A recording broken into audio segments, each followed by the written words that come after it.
নমস্কার বন্ধুরা, welcome back to live আড্ডা ফুটবল। তো বন্ধুরা, আরও একটা নতুন ভিডিওতে তোমাদের সকলকে স্বাগত জানাই। তো বন্ধুরা, ভিডিওটা শুরু করার আগে তোমাদের কাছে একটাই অনুরোধ, সেটা হচ্ছে যে আমাদের এই চ্যানেলে যারা প্রথমবার তারা কিন্তু অবশ্যই আমাদের এই চ্যানেলটাকে সাবস্ক্রাইব করে পাশে থাকা বেল আইকনটি অল করে রাখবে, যাতে সবার প্রথমে এরকম খেলার আপডেট তোমাদের কাছে পৌঁছে যায়। তো বন্ধুরা, এই ভিডিওতে তোমাদের কাছে মাত্র আমি 100টা লাইকের আশা রাখছি। তো আশা করছি তোমরা প্রত্যেক ভিডিওর মতো এই ভিডিওতে 100টা লাইক কমপ্লিট করে দেবে। তো বন্ধুরা, আর একটা বিষয় তোমাদেরকে জানিয়ে রাখি, ফাইনালি এই পরিবারে কিন্তু 10,000 মেম্বার কমপ্লিট হয়ে গেছে শুধুমাত্র তোমাদের জন্য। তো অনেক অনেক ধন্যবাদ তোমাদের। তো এইভাবেই তোমরা পাশে থাকো। তোমাদের কিন্তু প্রত্যেক দিন আমি এরম ভালো ভালো আপডেট এবং লিক্স খবর সবার প্রথম কিন্তু তোমার সঙ্গে শেয়ার করব, ঠিক আছে? তো তোমরা এরমভাবে আমার সাথে কন্টিনিউ করো, আশা করি তোমাদের আরও ভালো খবর আমি দিতে পারবো ভবিষ্যতে।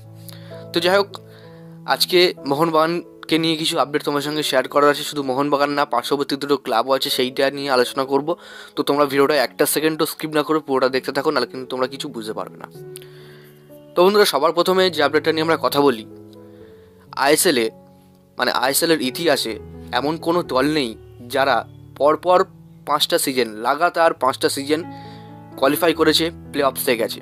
তো এমন কোনো দল নেই যে আইএসএলে এইটা করেছে, শুধুমাত্র মোহনবাগান ছাড়া। কারণ মোহনবাগান যে রেকর্ডটা করেছে সেটা এমন যে পরপর 5টা সিজন, অর্থাৎ পরপর 5টা মরশুম তারা কিন্তু কন্টিনিউয়াসলি মরশুমে কোয়ালিফাই করেছে লাগাতার। তো এই রেকর্ডটা কিন্তু এখনও পর্যন্ত কোনো আইএসএলের দল ভাঙতে পারেনি। ভবিষ্যতে যদি ভাঙতে পারে, সেটা একমাত্র মোহনবাগানই আবার ভাঙতে পারবে। আশা করছি কোনো দল এই রেকর্ডটা ভাঙতে পারবে না। তো তোমাদের কি মনে হয়, মোহনবাগানের এবারের পারফরমেন্স দেখে তোমাদের কি মনে হয়?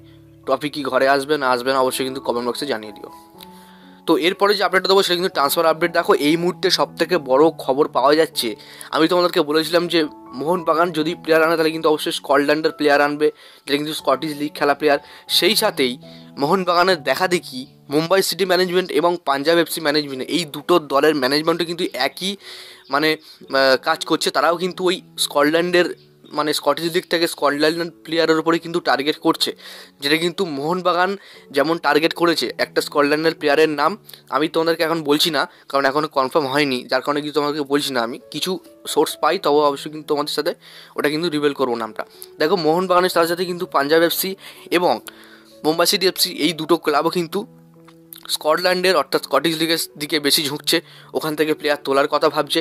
এমনটাও শোনা যাচ্ছে যে 3টে প্লেয়ার একসাথেই কিন্তু ইন্ডিয়ান সুপার লিগ খেলতে আমরা দেখতে পারবো, বা একসাথেই কিন্তু তারা আসবে, একসাথে তার ডিল কমপ্লিট হবে। এটা সম্ভব না। তো দেখা যাক মুম্বাই সিটি এফসি এবং পাঞ্জাব এফসি মোহনবাগানের থেকে বেটার প্লেয়ার তুলতে পারে নাকি পারে না। আমার তো মনে হয় না পারবে, কারণ এক একটা স্কটিশ লিগ খেলা প্লেয়ারের মার্কেট হলে কিন্তু প্রচুর, ঠিক আছে? মার্টিন বয়েলের মার্কেট হলে তোমাদেরকে বলেছিলাম, মার্টিন বয়েল কিন্তু স্কটিশ লিগ খেলে, অস্ট্রেলিয়ার প্লেয়ার। তো দেখা যাক এই 3টে দল কারা কখন বা কারা সবার প্রথমে সাইনটা করতে পারে। তো যাই হোক বন্ধুরা, আজকে তোমাদের এই ভিডিও বোঝাতে পারলাম। তো আজকের জন্য ভিডিওটা এতটাই ছিল। যদি তোমাদের ভিডিওটা একটুও ভালো লেগে থাকে অবশ্যই লাইক করে দিও, আর আমাদের এই চ্যানেলের প্রথমবার জন্য হয়ে থাকে চ্যানেলটাকে সাবস্ক্রাইব করে পাশে থাকা বেল আইকনটি অল করে রেখো। ধন্যবাদ।